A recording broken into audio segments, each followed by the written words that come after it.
Olá, bom dia, bom dia. Sou Marcos Vinícius, da mesa de renda variável da BS Investimentos.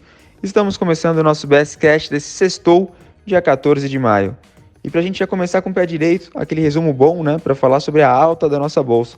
O nosso Ibovespa recuperou 120 mil pontos ontem, fechando o dia em alta de 0,83% e terminando o dia aos 120.705 pontos. Com o IBCBR, que é um bom termômetro aí para a nossa atividade econômica, registrando alta de 2,27% no primeiro TRI, bem melhor do que a expectativa do mercado, que era de queda. Além disso, a recuperação das bolsas americanas também ajudaram para o nosso dia positivo. E agora vamos falar sobre o dia de hoje, começando pela parte política. Na noite de ontem, o STF limitou os efeitos da exclusão do ICMS do cálculo do PIS e COFINS, com a maioria votando para que a exclusão seja válida a partir de 2017, né? E essa era a tese do século, como vinham chamando, que estava comentando também aqui no nosso BS Cash nos últimos dias, então você que está acompanhando está por dentro de tudo. Então, um certo alívio com esse desfecho, já que essa exclusão, né, se ela fosse válida desde o começo, do início da cobrança, o governo poderia ter de devolver aí mais de 250 bilhões de reais. Com a decisão, ao menos 10 grandes empresas aí poderão compensar aproximadamente 42 bilhões de reais em créditos tributários. Ainda sobre política, Arthur Lira, presidente da Câmara dos Deputados, disse no Twitter que vai detalhar o plano de trabalho da reforma tributária na semana que vem.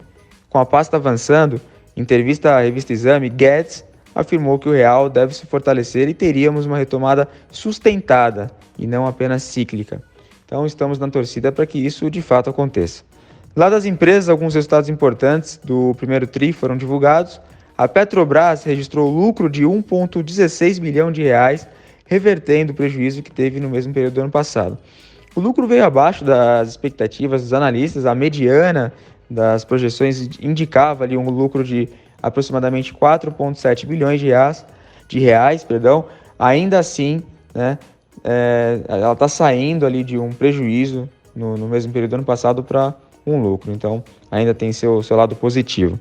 Já a Magazine Luiza registrou o lucro de 258 milhões de reais, alta de 739% na comparação com o mesmo período do ano passado, mais que 3 vezes acima da expectativa do mercado.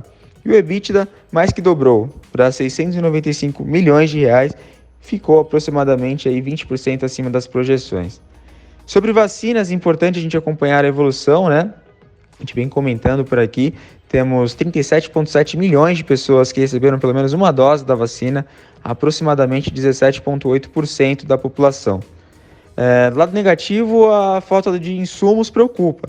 A Fiocruz anunciou ontem à noite que deve receber no dia 22 mais insumos para a fabricação da vacina e com isso a produção deve parar aí por alguns dias na próxima semana.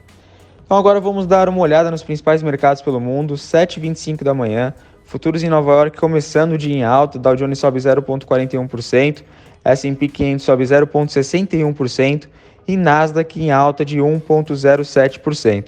Já na Europa, bolsas abertas, a Alemanha sobe 0,58%, Reino Unido em alta de 0,7%, França sobe 0,73% e Espanha sobe 0,9%. A Ásia fechou em alta, Japão subiu 2,32% depois dos tombos dos últimos dias e a China fechou em alta de 1,77%. No calendário econômico, a inflação ao consumidor na Espanha em abril registrou alta de 1,2% na comparação mensal. E aí esse indicador dentro da expectativa. 8h30, temos declaração sobre política monetária do Banco Central Europeu. 9h30, dados importantes sobre varejo nos Estados Unidos, com núcleo de vendas em abril. E 10h15, produção industrial de abril também nos Estados Unidos, dado importante também para a gente acompanhar. E 12h15, tem entrevista de Roberto Campos Neto em evento do Bank of America. Fechando o nosso BS Cash, aquela passada pelas commodities, durante a madrugada, o minério de ferro negociado na China mantinha a realização ali depois da alta forte, estava caindo 4,5%. Olhando agora o petróleo WTI, alta de 1,16%, o barril sendo negociado a 64,56 dólares e o petróleo Brent, mais importante para a gente aqui, que acaba impactando, principalmente Petrobras, também em alta de 1,24% e o barril sendo negociado a 67,88 dólares. O milho sobe 1,09% e a soja sobe 1,36%. E por enquanto é isso. Mais notícias ao longo do dia nos nossos grupos, nos nossos canais. Te agradeço aí pela companhia. Muito obrigado e tenha um bom dia, bons negócios. Excelente sexta-feira para você. Um abraço. Tchau, tchau. Até mais.